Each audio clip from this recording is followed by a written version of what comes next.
Coming to you from sunny South Carolina, it's the Palmetto Conservative Show with your host, Jim Lee. From the upstate to the low country, from the coast to Columbia, we'll cover what's right and uncover what's wrong in the Palmetto State. If we see it, we say it. We call it like it is in South Carolina. And now, it's the Palmetto Conservative Show. Let's jam.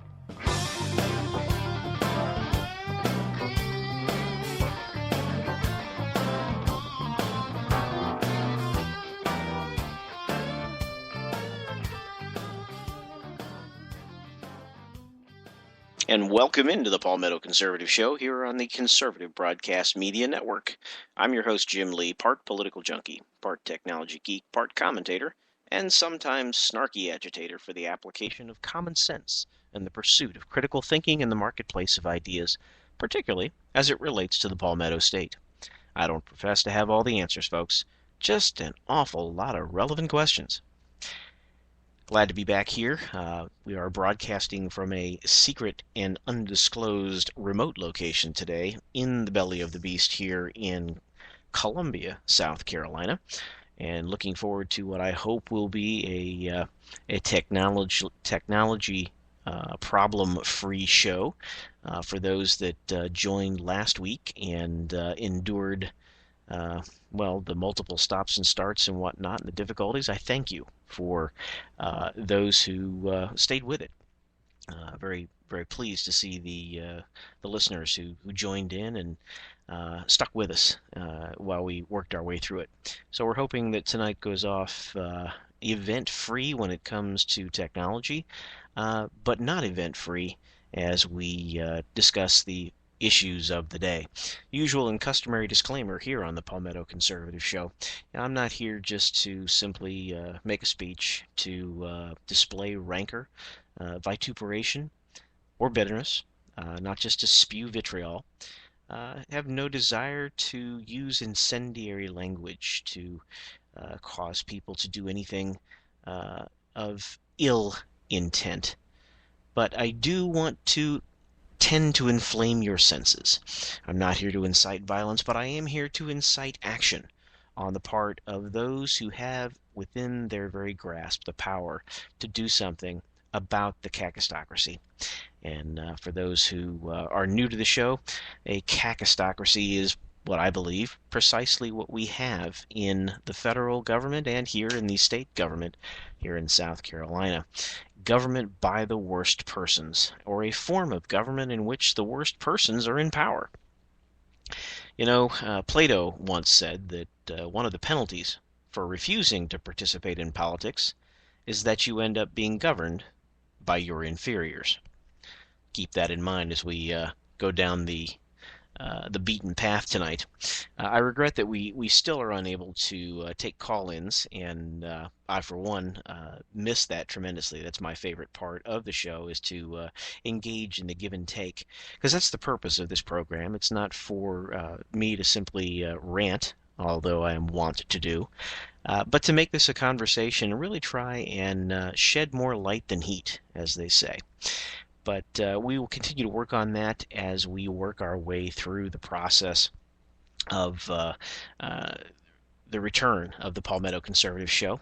For those who were with me last week and endured the pain and suffering of the technology problems, you heard that I had taken a sabbatical over the summer as a result of a political campaign. I ran for the state senate here in South Carolina, and while we did achieve one of our goals through the process, and that was to unseat a 28-year sitting incumbent, I was not successful in being the one who eventually won the primary and who will be on the ballot here in the fall. So I'm on the other side of the fence at this point, and not complaining about it, happy to be here and enjoying the opportunity to be able to come to you this evening, and once again, unvarnished, unshackled, and somewhat a kilter as I'm getting back into the rhythm. So much to talk about. As much as I would prefer to keep things focused solely on the state of South Carolina, I got to tell you, there's just so much going on that that impacts our state, and as a result, we really have no choice but to address those things, and address them we will. So if you'll bear with me a second as I continue to try and work my way through the uh, uh, controls here, as I'm wont to do. I'll see if I can't find my way back up to where I need to be. And I just want to start off this opening monologue, if you will, with one of my favorite clips, and then I'll lurch into where this is going to take me. Those of you who are regulars at the Palmetto Conservative Show, this will come as no surprise. Look, you can't be serious, man. You cannot be serious! I only wish that John McEnroe would have been one of the talking heads after the last debate, and the second debate for that matter. And seeing as he was not, let me kind of give you some play-by-play that should have happened after the second debate, when President Obama, in response to some comments made by Governor Romney, went off on his little rant, feigning indignation that, if anyone were to merely suggest or ask or infer that anyone in his administration, his Secretary of State, his Secretary of Defense, or anybody in the White House would, for political reasons, do anything to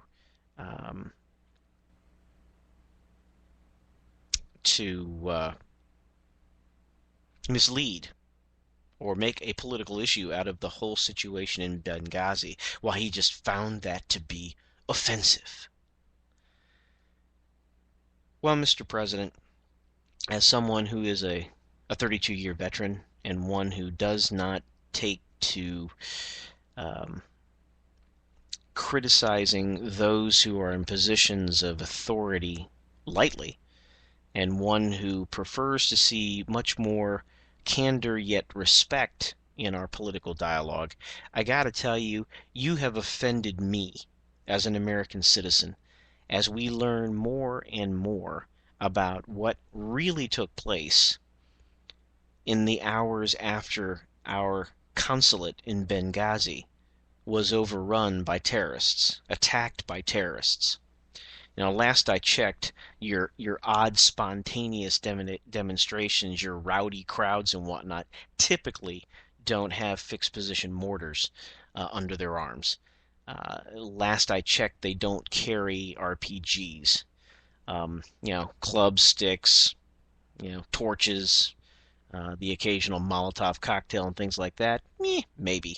But to those who have any gray matter between their ears, they're able to, just see the facts for what they are, and at least be able to discern whether or not something smells right. And from the get-go, the whole meme that the White House and this administration tried to paint, that this was such a complicated situation and things were sketchy, the fog of war, and this was a spontaneous reaction in response to some offensive video that no one had ever seen, was, in retrospect, offensive, because it, to me, demonstrates that, Mr. President, you hold the American people